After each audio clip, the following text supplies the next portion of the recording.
Bismillahirrahmanirrahim. Allahumma ya hafidhul la yansa, ya man ni'matuhu la tuhsa, ya man lahu asma'ul husna. Ihfadna wa auladana wa ahlana wa ashiratana wa ahibbaina bima hafidta minhu dzikra kama qulta fi kitabikal munazzal ala nabiyyikal mursal inna nahnu nazzalna dzikra wa inna lahu lahafidun. Assalamualaikum warahmatullahi wabarakatuh. Kembali lagi bersama kami di Sanubari Ramadan edisi keempat. Untuk kali ini tim Sanubari Ramadan telah tiba di kota Tuban. Dan kita di sini sedang mengunjungi makam salah satu tokoh yang sangat bersejarah, yang pastinya sangat berpengaruh dalam peradaban Islam atau penyebaran Islam di Pulau Jawa. Ada yang tahu siapakah tokoh tersebut? Ya, tokoh tersebut adalah Sunan Bonang, atau nama asli beliau adalah Raden Maulana Makhdum Ibrahim. Sunan Bonang lahir pada tahun 1465 dari pasangan Raden Ali Rahmatullah dan istrinya yaitu Nyai Ageng. Raden Ali Rahmatullah memiliki 5 anak. Yang pertama yaitu Nyai Fatimah, yang kedua Nyai Wilis, yang ketiga Nyai Taluki, yang keempat Sunan Bonang, yang kelima adalah Raden Qasim yang kelak akan menjadi salah satu dari Wali Songo yang biasa dikenal dengan Sunan Derajat.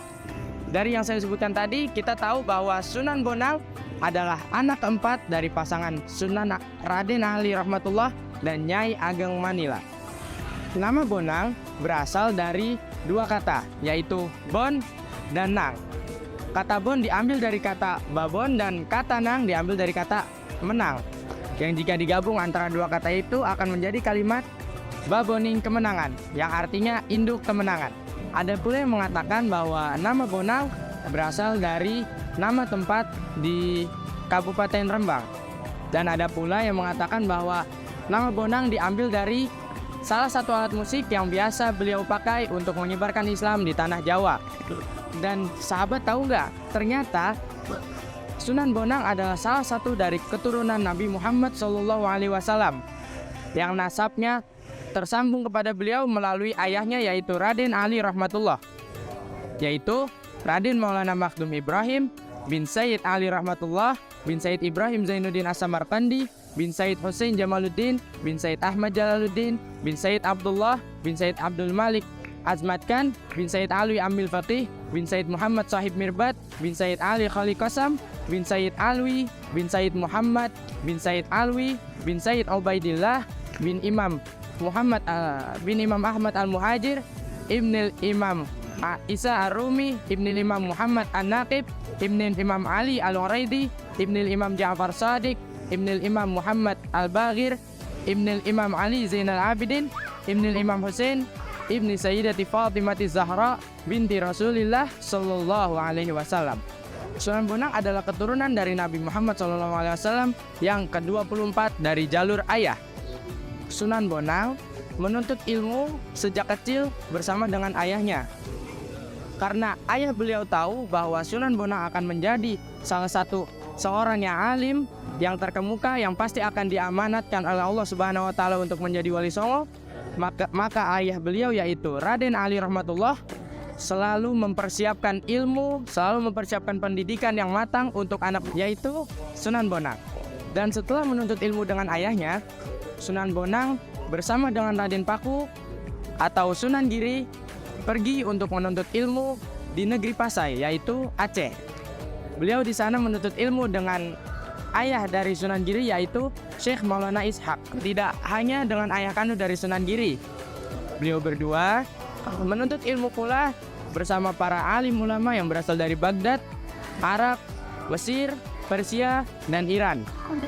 Dari sini kita mengetahui bahwa guru beliau yaitu sangat banyak, mulai dari ayah beliau sendiri, kemudian Syekh Maulana Ishaq, dan yang lainnya berasal dari para alim ulama dari berbagai negara.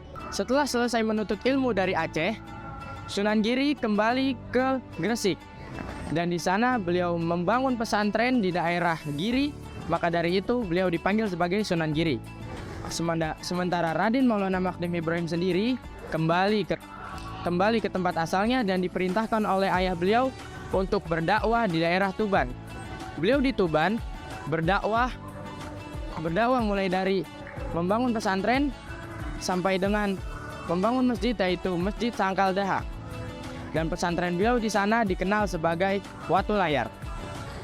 Beliau memiliki murid yang muridnya termasuk dari para wali songo.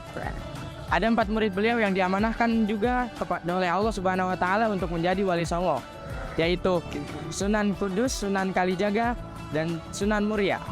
Karomah beliau yang pasti kita tahu bahwa orang alim pasti memiliki banyak karomah, mulai yang bisa ditangkap oleh nalar maupun yang tidak. Tapi ada satu karomah beliau yang sangat kita harus tiru, yaitu apa? Dermawan. Beliau orangnya sangat dermawan, mulai saat maupun beliau masih hidup ataupun saat beliau sudah wafat. Kita mungkin tahu kedermawanan seseorang saat hidup itu bisa dilihat oleh mata, tapi bagaimana kita melihat kedermawanan seseorang ketika orang ini sudah wafat? Bisa kita lihat bahwa jika kita ziarah ke makam beliau, kita bisa melihat bahwa beliau bisa mengundang rezeki seseorang ke sekitar makam beliau. Contohnya, di sekitar makam beliau banyak yang berdagang ataupun yang usaha transportasi seperti becak ataupun ojek. Beliau wafat pada tahun 1525. Mungkin cukup sampai sini sekelumit tentang sejarah Sunan Bonang yang bisa saya jelaskan. Sampai ketemu lagi dengan kami tim Sanubari Ramadan edisi keempat di tempat selanjutnya. Syukran. Ala ihtimamikum. Assalamualaikum warahmatullahi wabarakatuh.